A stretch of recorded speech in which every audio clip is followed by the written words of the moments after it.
Et je vous pose la question en début de podcast. Si je vous proposais de faire un casse-tête de 2000 morceaux, je vous les donne dans vos mains, je vous donne la boîte, mais il n'y a pas d'image sur la boîte.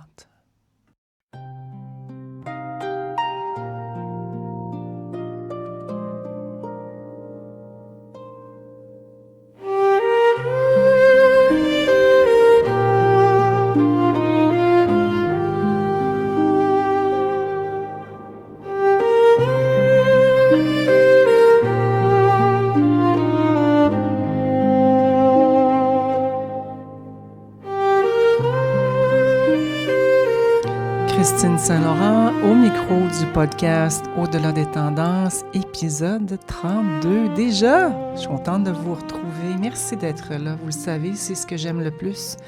J'aime le faire, j'aime penser à quoi amener, quel sujet, comment l'envelopper, comment le partager. Puis à chaque fois que j'entends la musique de début, j'ai le cœur qui frétille. Ça veut dire que l'âme, à quelque part, se connecte à quelque chose qui est réel. J'aime me rappeler qu'on est ici pour contribuer et ma contribution personnelle de ma vie entière, finalement, aura été le partage d'informations d'une façon simple. Hein. Dès que je suis arrivée à 17 ans dans les milieux hospitaliers contemporains, j'ai toujours su que je voulais aider l'humain. Mais jamais j'aurais pensé ce chemin-là. C'est intéressant. Bref, merci d'être là tout le monde. Puis, je vous invite vraiment à commenter le podcast, à mettre une étoile sur le podcast, à le partager. La communication organique est importante parce que c'est le bouche à oreille, puis il n'y a rien de plus précieux que ça. Alors, si vous trouvez que le podcast vous parle, il parlerait à quelqu'un que vous aimez proche de vous, c'est gratuit. Partagez-le pour qu'il se rende dans un plus grand nombre d'oreilles possible.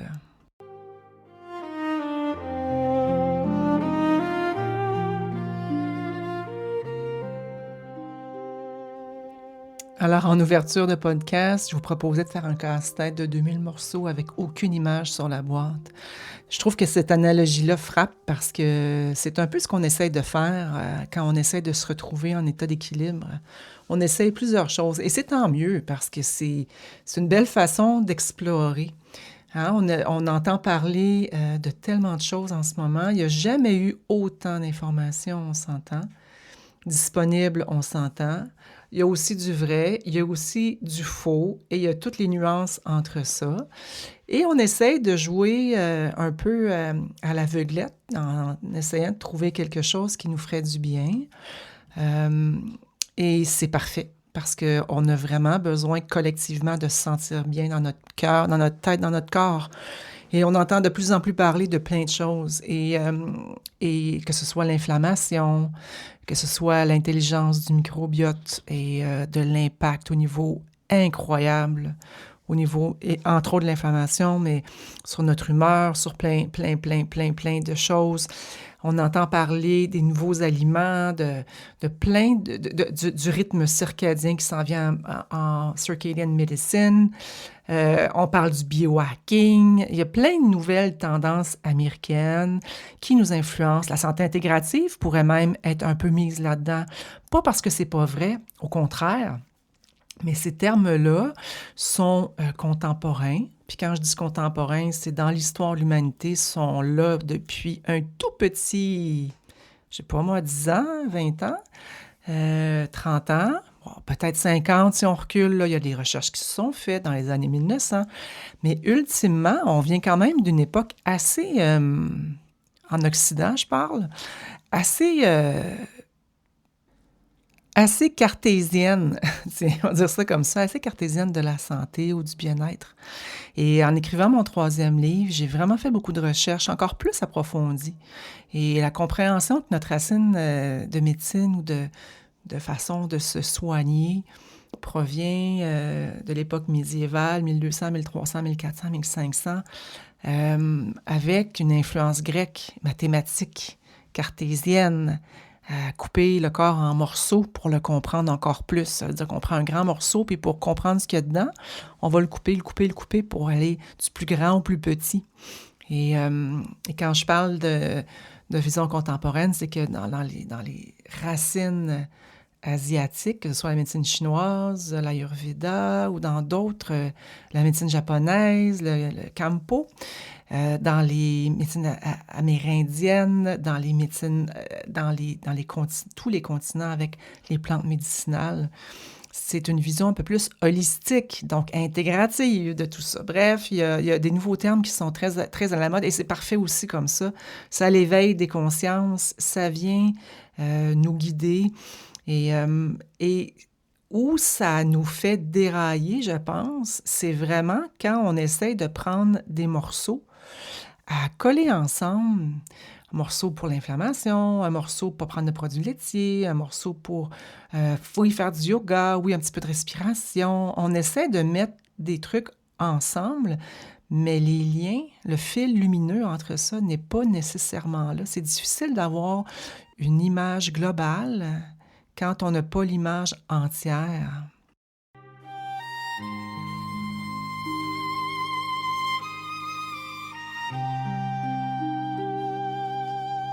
Donc, on entend parler de sommeil, de système nerveux, de microbiote, de l'inflammation. Et c'est tous des morceaux qui sont vrais, réellement. C'est des choses importantes. J'en parle beaucoup dans mon livre, aussi dans mon 3e livre qui est à sortir. On entend aussi de plus en plus parler de biohacking. Et je cherchais une traduction francophone, mais semble-t-il qu'il n'y en a pas vraiment. Je pourrais vous dire biopiratage ou bien optimisation de la biologie, mais le mot c'est un anglicisme qui colle. Biohacking, c'est quoi? C'est comme si on prenait le corps puis on essayait de le percevoir comme un système à optimiser, des données à restaurer. Et la philosophie, c'est plus il y a de données, plus meilleures sont les décisions. Ce qui n'est pas faux, en fait. Hein? C'est pas un oui ou non, mais c'est intéressant de voir la tendance. Que le capteur remplace le ressenti. J'en ai parlé dans mon 3e livre. C'est intéressant. C'est la montre qui nous dit si on a bien dormi ou non. On peut avoir bien dormi, mais le corps va réagir différemment. Et l'objectif, c'est vraiment la performance. Et comme il y a de tout, de rien et toutes les nuances, mon propos, c'est pas de jeter le bébé avec l'eau du bain, c'est juste de montrer la différence philosophique entre les différentes perspectives occidentales ou ancestrales. Et dans la perspective de ce que je vous partage à travers les podcasts, l'expérience origine, à travers les choses que je mets en place, les livres, les conférences, c'est que dans la perspective védique, c'est que notre corps est un langage à apprendre. Et plus on est en mesure d'entendre ce qu'il nous dit, meilleures sont nos décisions. Et là, on entre dans le ressenti, dans l'intuition, dans l'ajustement avec la nature, dans la reconnaissance de reconnexion avec la racine cause qui fait qu'on devient en débalancement. Et ça, là, pour moi, là, c'est vraiment une clé. C'est pour ça que j'aime ça autant. C'est la conversation intérieure qui prend la place. C'est les messages qui sont passés en dessous du tapis. Hein? Et combien de fois, d'ailleurs, on se dit « Ah, c'est pas grave. Ah, mon corps me parle, mais c'est pas grave. Je le mets en dessous du tapis. Ah, c'est pas grave, je vais m'en occuper plus tard. Ah, après ça, encore en dessous du tapis. OK, là, ça crie un peu plus fort. OK, je vais m'en occuper vraiment, là. » Et c'est, dans la perspective de l'Ayurveda, c'est aussi ça, c'est que ça prend plusieurs fois que le corps envoie les messages avant qu'il y ait un résultat concret dans les analyses. C'est pour ça que c'est un langage qui est en amont de tout ça. Ça vient nous montrer comment ajuster notre chemin ou nos actions ou nos choix selon notre signature unique.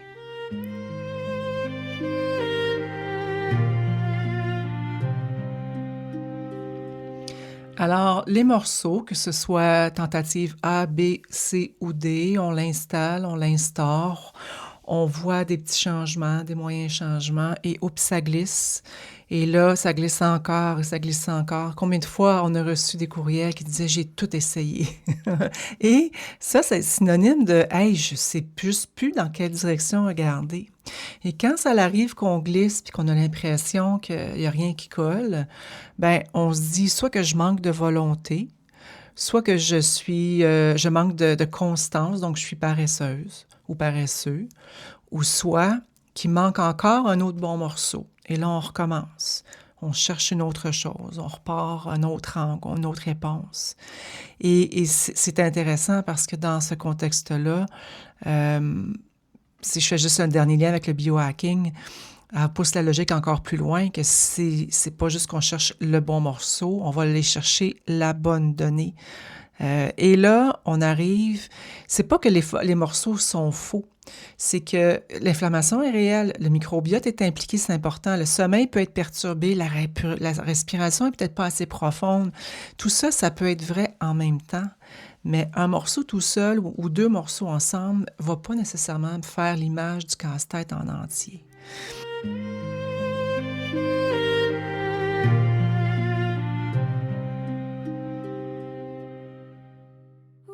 Alors, ce n'est pas nécessairement un manque de volonté.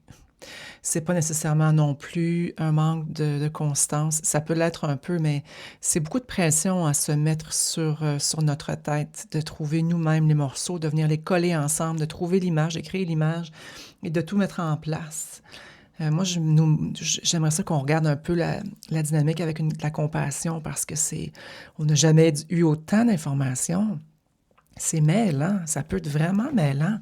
Ça donne le tournis, surtout en ce moment, parce qu'avec l'avènement de l'intelligence artificielle, puis je ne la vilainise pas, hein, parce que je l'utilise à bon escient, mais je l'utilise. Puis le monde change extrêmement vite, mais notre humanité à préserver est vraiment dans le ressenti, dans l'intuition, dans ce qui sonne vrai ou ce qui sonne faux pour nous, pas parce qu'il y a quelqu'un qui nous a dit que.